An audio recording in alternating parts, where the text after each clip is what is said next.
Yeah, when it come on and you hear that, you know it's me. The address of the emergency.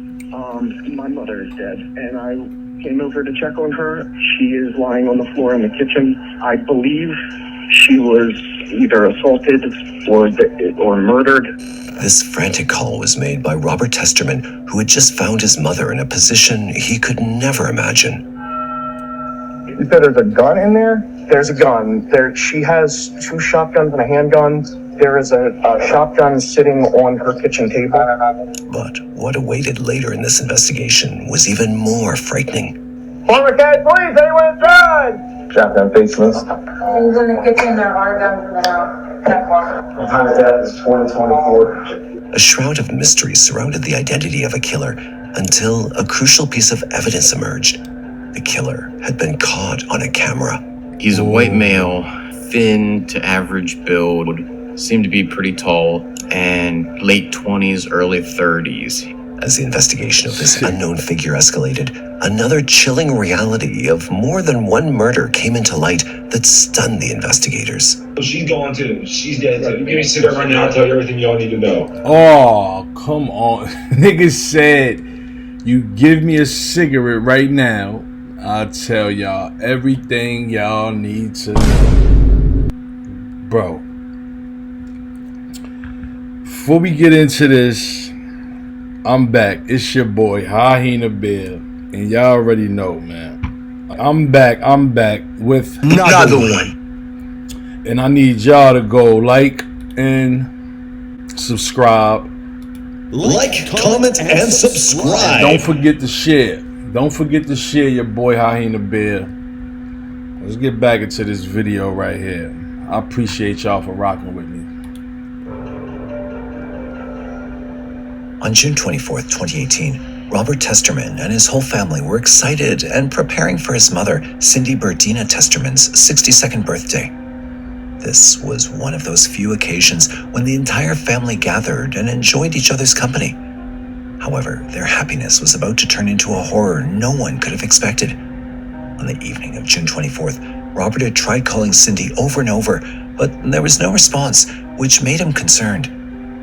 Robert, who had grown even closer to his mother after his father Michael's death, regularly checked on her. When all his calls went unanswered, he decided to pay a visit to his mother without knowing that what he was about to find would change his life forever. I didn't think that my fears that had crept into my brain while I was driving over, I didn't expect any of that to be real.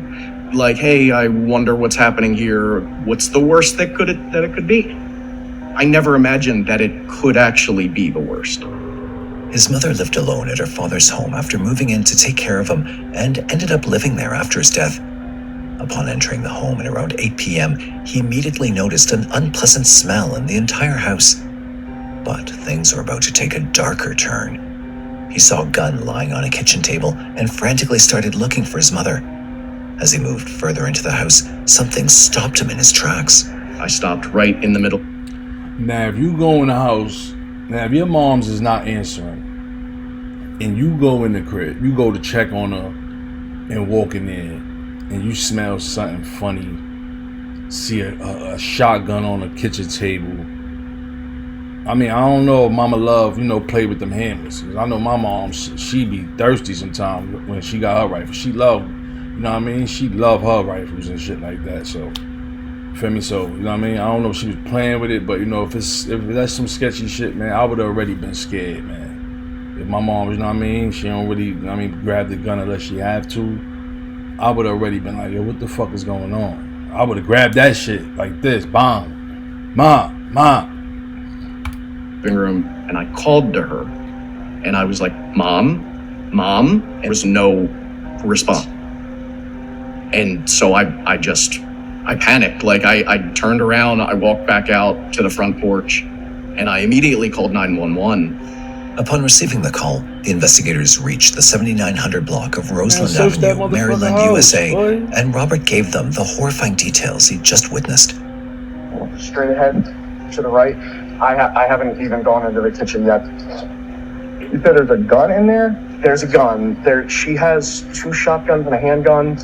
There is a shotgun sitting on her kitchen table. From the distance that I was away from her, it looked like it was right around her neck. Oh, he saw any reason why a shotgun would be out? I do not know. After getting the details about the possible murder, the officers went in to investigate the home, unaware that they were about to unravel one of the most sinister plots they'd come across. Footprints. Knowing that there was a gun lying in the home and there could be a possible threat to them as well, the detectives first did a quick check of the surroundings of the home before entering. Once they were in Cindy's home, they checked every room with the utmost safety and looked for the perpetrator in every corner of the house. Former cat, please, anyone inside?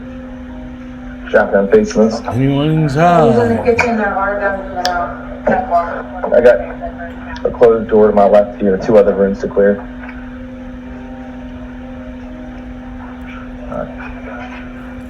Take that bathroom real quick. Clear. After receiving the all clear from all the rooms, the detectives approached the kitchen where Robert had seen his unconscious mother. In front of them was Cindy Testerman, lying unresponsive on the kitchen floor, drenched in blood. Blood was scattered all across the place, and she was pronounced dead at the scene. Her death was ruled as a homicide due to the trauma inflicted by an edged weapon to her upper body. The time of death is 2024. However, this was not the only thing that worried the officers, as the killer had devised a scheme didn't want to that see that, could have y'all. been He a didn't possible want to see threat that. to the officers too.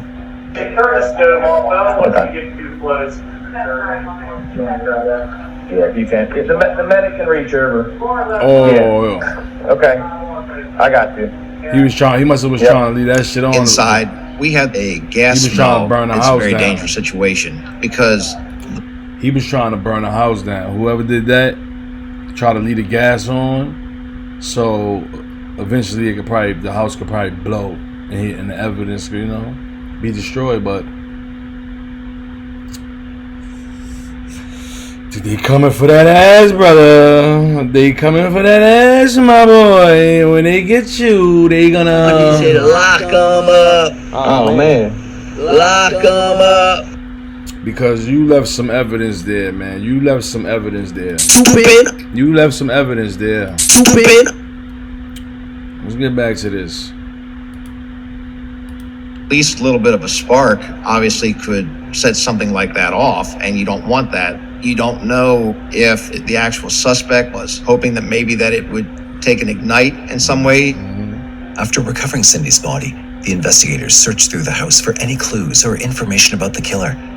As they investigated around, her house was discovered to be in a state of complete disarray, and there was a clear indication of a robbery. The drawers were out of place, and several valuable items were missing from her house, including her jewelry. There's drawers that are all Yeah, you robbed and killed displaced them, and man. stuff in the second story. There's a safe on the ground in the back bedroom. It's laying on the ground in the middle of the floor. It looks out of place. Cindy's 2013 Honda Accord was also missing from the garage. Oh, you took The the mess in her car? home clearly suggested that the perpetrator had been searching for valuables, indicating a motive tied to theft, and the police believed it was a burglary gone wrong. The person who committed this crime may have gone there initially to take into a robbery, or may have known that the victim had money, or assumed that the victim had money. So, again, not knowing what that person's actual motive was, you could surmise anything. After investigating the house, the detectives were baffled as to why anyone would want to kill an elderly woman. man. That's when they turned to the only person who would have definitely known everything about the victim and could provide them with some helpful information, Cindy's son, Robert. He was the first one to be on the crime scene and called the detectives. When's the last time you saw her? Or talked to her? The last time I talked to her, Wednesday maybe. We traded she sent me a text on Friday that I didn't respond to. After this, they got their hands on one crucial piece of evidence that led them to their possible suspect. Robert had access to his mother's home surveillance camera, and there were unusual and shocking moments captured on the camera. A young man who seemed to be acquainted with Cindy was seen having a casual conversation with her. However, it raised many questions, as Robert had no idea who this man was or how he was related to Cindy. The young man was seen coming in and out of the house on the day of Cindy's murder too, and then he drove away in her car. Oh, that's now probably it right seemed after to be the becoming murder. clearer in front of the cops that this man could have attempted the robbery by befriending Cindy. Having a person of interest and collecting evidence, the police immediately launched an investigation to find the killer. However, little did they know that they were soon going to unravel an unthinkably sadistic plot which would haunt everyone involved. In search of every possible clue, the detectives canvassed the whole neighborhood to find out if anyone had any idea about this incident or had seen anything unusual. Her father just passed away. It was his house. If I'm not mistaken, one of those videos showed that guy coming from across the street. Like, it showed that guy coming from across the street, man. So, going around the neighborhood and who is this guy? And we went across the street. Like, yo, who this dude? He came from over here on the video. You know what I'm saying? Like, it sounded like y'all ain't real thorough with this. I used to sit there over there and play checkers with him. Wow. Is her car usually there? Yeah. And I told my wife, I said, Cindy's car ain't been there all day. Cindy's neighbors didn't know anything about her murder, but they revealed You know that something man, that left dude. them bewildered. Who stays in this house here? That's another story. Okay. Is anyone currently here? I don't know where she's at, in a rehab or something. So I don't know where she's at. Yeah. I haven't seen her in 3 months. They stated that there was another woman in the neighborhood, Judy Elizabeth Slebzak, 66, just living across the street from Cindy, who also had not been seen around for a long time. Oh. This information raised concerns for the officers, and they went to her home to inquire if there was anything wrong, but no one answered. Now, the investigators knew that there was a high chance that something terrible could have happened to Judy, too. She owed the two? Now I'm called in for one murder, and in the process of investigating it, we're also working now a missing persons case as well. It definitely kind of ramps things up a little bit. The detectives launched an investigation to find Judy along with Cindy's murder and sought information related to her from neighbors. However, even here it seemed there was something ominous going on behind the scene. When asked about Judy, everyone had a different story to tell as to where they'd last seen or heard from her. Some claimed that they last saw Judy.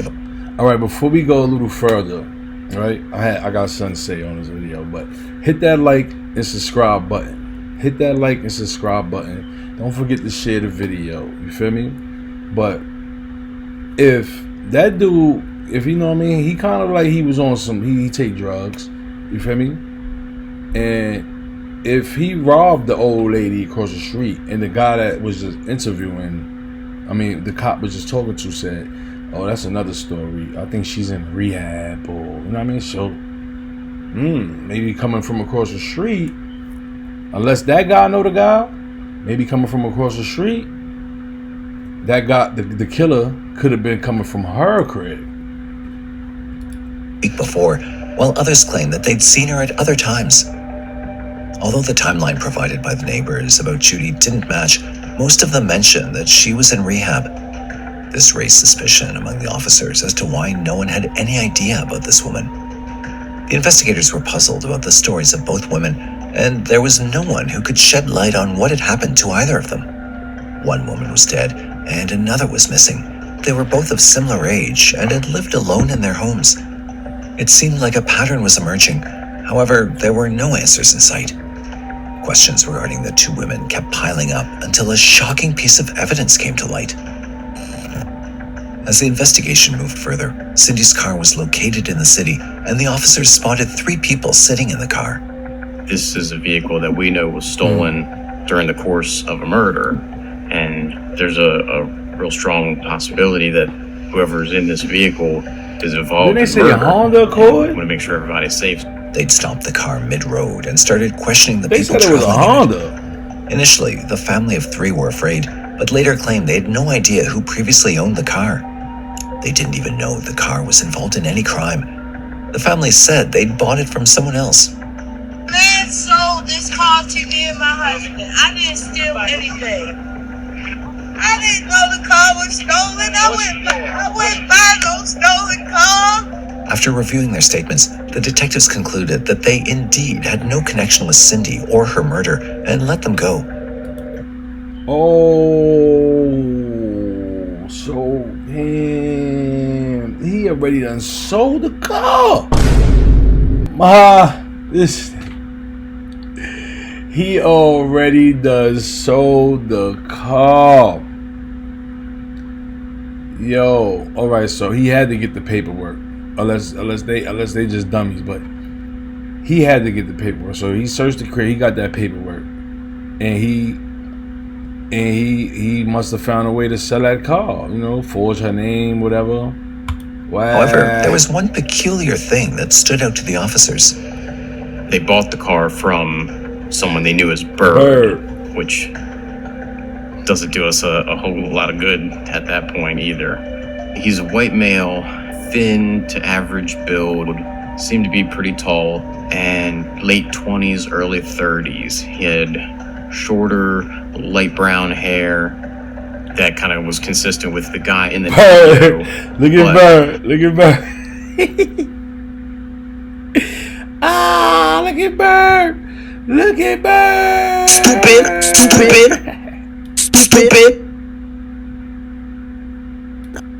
Stupid. Bird, when they catch you, Bird. He said, lock him up. Oh, man. Lock him up.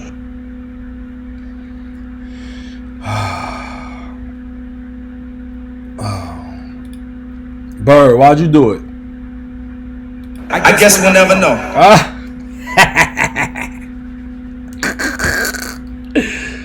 Nigga Bird, stupid ass Bird.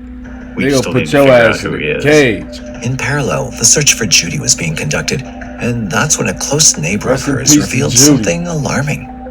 Linda James, who used to live right beside Judy, had called the officers and stated something that had turned the whole case upside down. Did you hear from Judy at all? No, she is not around. I can't seem to come up with her. Her stepson, his first name is Ryan. That's his name, Ryan. I don't know his last name, but I found his first name. Ryan. And she was gone for a couple weeks, or about a week or so, and I was told that she's gone into a rehab. I do believe she has a substance abuse problem because she has some health issues, and I think she was abusing some Percocets. But that's only rumors from the neighborhood. And that's when Ryan showed up again, and he was there, and he kind of told them, I'm here now, I'll take care of her. And we didn't see her except to hear a rumor that she went into rehab again. This information stood out to the investigators as Ryan McGuire. Oh, so the lady from across the street, this is her stepson. Bird Ryan, aka Birdie, is her stepson. So he probably killed her, and that car is her car. So he probably riding around in the other lady's Honda. That's probably who had the Honda. I'm assuming. I think I got it. 32 claimed to take care of his stepmother, but now neither he nor Judy were seen anywhere. Getting suspicious about him, the police searched through Ryan's records to find any clue about him, and what they found next left them bewildered. I'm able to find a pretty old police report that referenced a stepson, Ryan McGuire. So my partner and I start pulling up photos of McGuire, and we're comparing the pictures we have of him from the video to these previous mug shots. And I remember my partner looking at the one picture and going, I think that's him. That is him. Now, along with finding their person of interest, the investigators had to find Judy sound and safe too, and they were going to leave no stone unturned. They decided to investigate Judy's house. They searched through the rooms and basement, but there was nothing that stood out. As they went ahead with their investigation, they could never imagine the twisted and shocking series of events that would eventually lead them to the sickening motives. Cindy's son, Robert, was trying his level best to bring justice for his mother, and he'd unearthed an important clue that would lead the officers to their possible suspect. I was immediately like, anything that I can do to try to help. We knew that the wallet was stolen, so I was like, let me log into the credit cards and see if there's any activity on them. And so when we get on there and we see that there are purchases that day being made at Foot Locker and a gas station, and so I'm getting on the call with the homicide detectives and just sending this information over. Like, this is a charge. It happened here. It's at East Point Mall. Upon discovering the cards were missing, the investigators believe... This nigga is... he living his best life. So he knocked one lady... He knocked his stepmoms off. Robbed her. Got some bread. Sold her car. Got some bread. Just killed this lady. Robbed her. Got some bread. Driving around in her car, and he's swiping her card.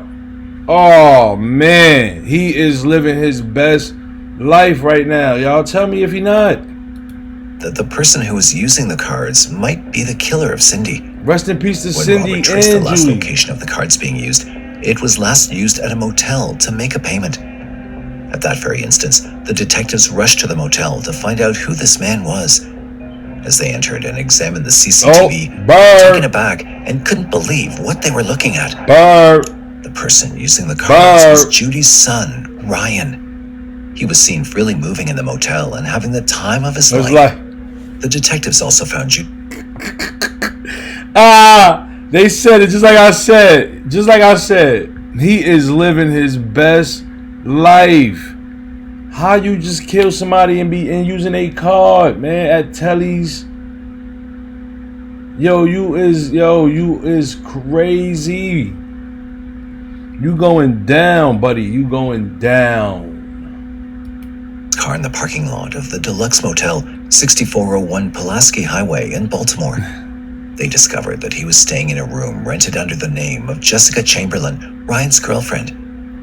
The officers finally had their suspect and the possible killer, and they wasted no time capturing him. When Ryan was seen exiting the room and heading towards the car, he was ultimately arrested. Suspicion and evidence against him kept on building. As the investigators entered the motel room, they recovered the cards that belonged to both Cindy and Judy. He'd been using these cards to buy stuff for himself as he was a junkie and was using his stepmother Judy's card to commute, who was still missing. They also found mail and financial documents in Judy's name, Cindy's checkbook, several pairs of new shoes, and a large amount of woman's jewelry. The investigators also got their hands on a thing which almost proved that Ryan had killed Cindy. They found a knife in his shoes with bloodstains on them. After a DNA test, it was determined that the blood on his shoes matched Cindy. Wow, as haunting as these findings were, no one could be prepared for the horrific revelation awaiting them. On June 26, 2018, I bet just you it 2 was, days after... they know it's Judy. They know it's Judy blood. I mean, it's Sydney blood. But I bet you they about to find out that he killed his stepmoms. I bet you. Just, if he got all the Sydney stuff, her cards, he had everything.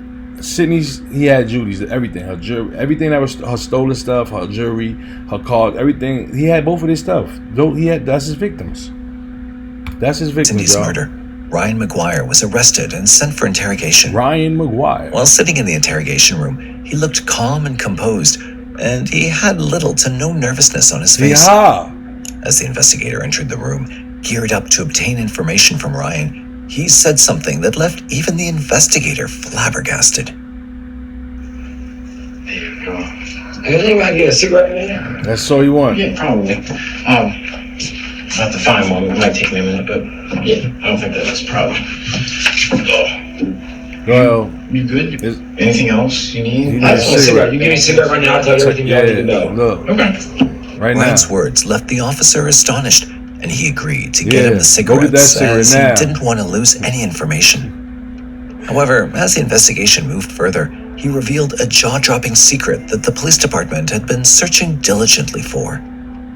You said you've been staying at the motel there? Yeah, I stayed there for a couple days. Okay. What about before that? I've been staying with that lady. Who's that? The huge car I had. Judy? Yeah. Okay. What's your relationship to her? She's like my stepmom or something like that. Okay. With that lady. She let you use the car and everything? Yeah. Look how you looking at the wall. Where's she at these days? Yeah, listen. I need a cigarette. I'm not saying nothing else. I'll get a cigarette. Okay. Ryan accepted that he'd killed Judy, and he was the same person seen around Cindy's home too. So, to keep him talking further, the officer was about to leave to get him cigarettes, and that's when he dropped another bombshell. I'm gonna tell you everything you need to know. She's gone too. She's dead too. Just to let you know, she's dead too. You're going to charge me with that one too. So I'll tell you what, she's asking me like a cigarette. Alright. Damn, man. No, I don't give him no cigarette. He just confessed. Don't get him no fucking cigarette, B.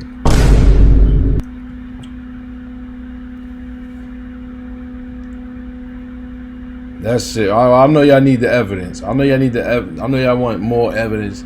Y'all want him to talk about it. Y'all want detail, but I killed him. I killed him. Give me a cigarette. I'll tell you whatever you need to know. You told me what I need to know. Get the fuck out of here. Shove the cigarette up your ass. Now here, take the cigarette. No lighter.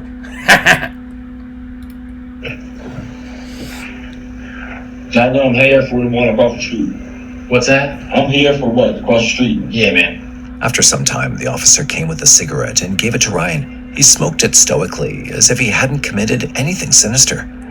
After his demand was fulfilled, he started unfolding his evil doings one by one. They're not supposed to be smoking in an interview room, but that's one of the things that we do sometimes, to let them smoke because we want them to be comfortable and talk to us. So what do you want first? Well, I can start from the beginning. Y'all not gonna find Judy without me telling you where she's at. Where's she at? She's still in her house. Okay. If y'all take me there, I'll show you where she's at. Alright. Can you explain it to me?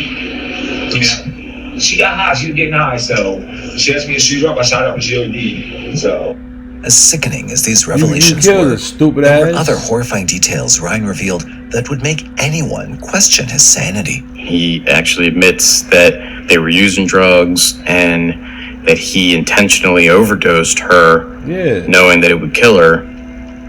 When you went to Judy's, was that just because she called me out the blue, helping her get off the drugs? Oh, okay. Ryan had been continuously conducting his vile acts without any hesitation or fear. He'd mercilessly killed his stepmother, but this was not the only heinous thing he'd committed to her. His actions towards his stepmother were much more diabolical than anyone could imagine. Where in the house was that? I was in the house. Whose house? Whose house were you in? Judy's. I was in both houses. Y'all guys, you smell it? Yeah. It stinks. I've just been putting a lot of perfume in there. Okay. It's upstairs in the bedroom. Is that right? Okay. What is it, like a hidden compartment type thing? It's down, it's in the bed. We got pink towel that was on. Okay. Upstairs in the bedroom. What? Knowing about Judy's murder and malevolent details, the officers were dumbfounded. However, there was another person who'd fallen prey to this cold-blooded killer, Cindy. As the officer asked Ryan about Cindy, he gave an outraged reply.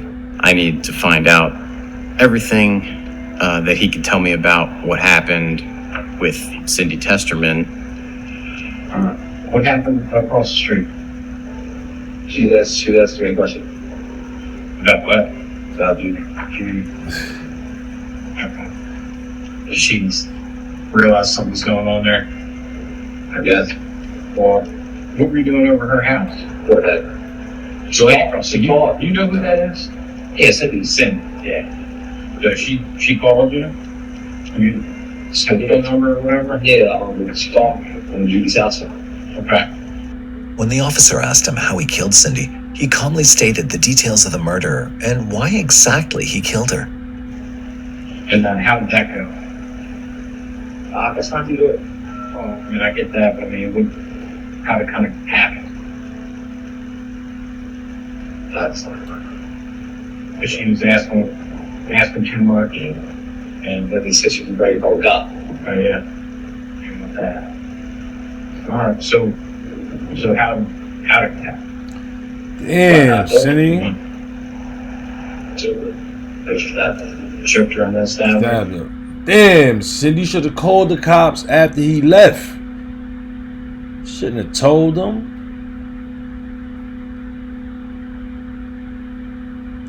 You shouldn't have told them. But hey, he probably was over there. They was conversating, and he probably was acting just as worried as she was. After his mind-boggling confession about both murders in exchange for one cigarette, he was charged with 2 counts of murder. The investigators also recovered Judy's body from the chest of her bed, kept in her own home, as revealed by her stepson, Ryan. His trial didn't start until November 2019, and he pled guilty to both counts of first-degree murder of Cindy and Judy.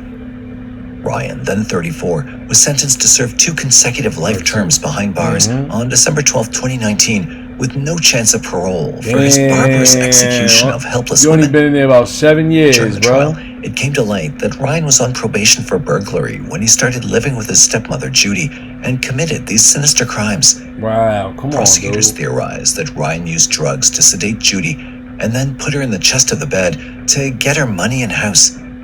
He's currently incarcerated in a prison cell at the Western Correctional Institution in Cumberland, Maryland. No rational motive or justification could possibly explain Ryan's decision to murder Judy Slebzak and Cindy Testerman other than his own selfishness as a drug addict. Ryan would have likely felt a sinister scheme was running smoothly until Cindy raised questions.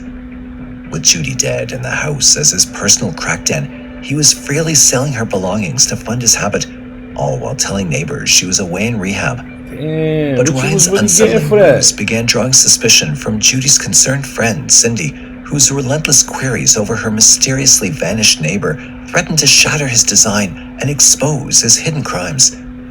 Rather than risk Cindy reporting her doubts to the police, paranoid Ryan decided murdering this nosy neighbor was the only way he could continue draining away every last bit of value from Judy's property without consequences. Both women, known for their warmth and kindness, are deeply missed by their loved ones. Their untimely deaths have left a void that can never be filled, but there's a little sense of justice with the sentencing of their killer. The impact of those tragic events continues to be deeply felt by everyone. May their souls rest in peace. Rest in peace to Cindy. This case and Judy, highlighted how man. drug addiction affected a young individual so much that he didn't even think twice before murdering his own stepmother and a lovely neighbor. Talking about that lady. Although saddening, if it hadn't been for Cindy's murder, Judy's murder might have never come to light. With this, we ask you, what do you think could have prevented the deaths of both women? That smell. Let us know your thoughts in the comment section below. Yo, I appreciate y'all for rocking with me, man. Don't forget to hit that like and subscribe button and share the video. It's your boy Hyena Bear, man. Until next time, I'm out of here. Appreciate y'all for rocking with me.